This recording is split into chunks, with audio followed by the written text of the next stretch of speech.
million at €30. Artist Mary Burke continues her suburban journey in semi-detached reflections at the Draocht in Blanchardstown. The images consist of reflections in the bodywork of a car. Also at Draocht, Joyce Duffy's work focuses on her obsession with cleanliness, and some people even want to clean up the whole planet.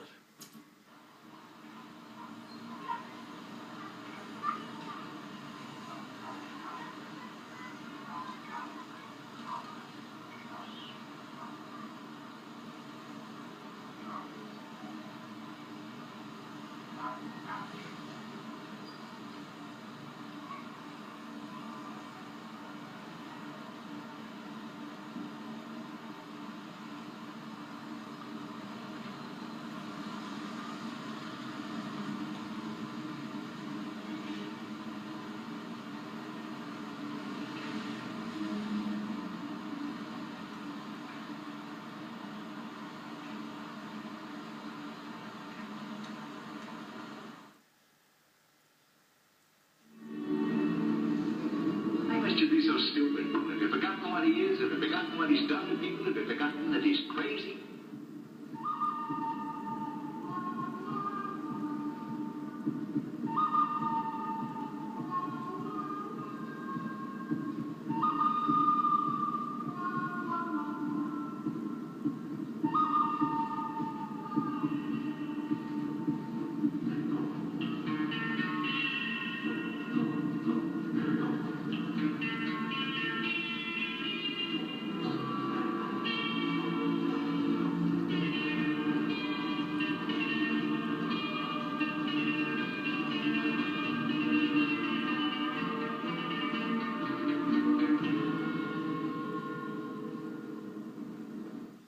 Henry, the images we've just seen, that's the Joyce Duffy stuff. That's the Joyce Duffy. What do you make of that? Well, she originally started as a painter, but this is a multimedia exhibition, and she says herself that she's been preoccupied with the politics of power for quite some time. And this, in this exhibition, she uses the concept of cleaning as a metaphor for George Bush's war on terrorism. And you have sculpture, you have painting, you have collage, and you obviously have video, and it's all centering around that. Now, she does use humour, and particularly in that bit with the Mr.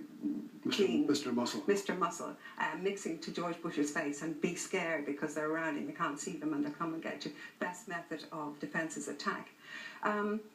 Does it work? I thought that piece worked quite well, and I particularly liked another piece which was 32 dusters, yellow dusters, all sewn together and hanging on the wall, and they looked like a sort of Buddhist shrine from the distance. When you go up close, you read what's written on each of them, and basically it's a description of the methods of torture used by the Americans on their Iraqi prisoners.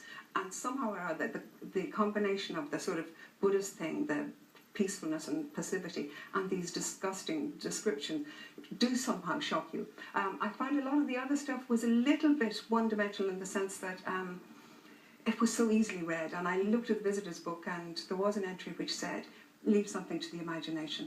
What about upstairs, Robert, Mary Burke's work? Yeah, the interesting thing I think about the two exhibitions is they have very little in common, the two exhibitions, other than they're both in the same venue. Mary Burke is continuing her investigation of suburbia, which I think is you know, extraordinary that an artist has her whole career has concentrated in suburbia. That it's unusual is strange, because 3/4 of the Irish people live in suburbia, yet so few artists in any form deal with this reality, and Mary has been dealing with it for years. I refer to her paintings as suburban blues, not because they're sad or anything, but the colour blue is so dominant in her work.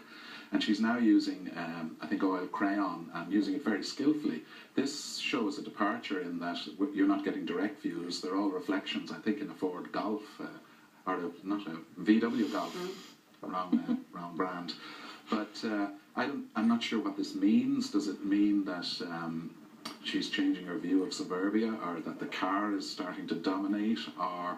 It makes for interesting images though, anyway, doesn't it? Just I think it's very interesting. I think it's a good show. Yeah, definitely. And it creates a sort of distorted reality. Yeah. It's like in a convex mirror or in a wide-angle lens, and it gives a sense of people isolated out in, you know, space almost, no connection with each other. I mean, found the Mary Burke's work, my favourites were those where you actually couldn't see, you know, while you were aware that the surface in question was the body of a car, or the window, the windshield, or the side, you couldn't be certain. If you were to come up and look at those pieces first, you wouldn't know for certain that it was a car. So like you say, Hilary, it had that warped effect, and I found that really interesting. The reflection of the red brick houses, of the bushes, and no people inside. And maybe if you looked closely enough, I thought you could see somebody out a window, but you never could. It She's was in some of them completely- herself. It's with the camera, which I thought was sort of giving the game there's away. some sense of surveillance as well, which is, again, I just think it's interesting that this is a development for her, and the development is a distorted view, and that must be saying something. Right, well listen, now we got you here, Robert. Let me ask you about one thing. This piece in Dubliner you've written,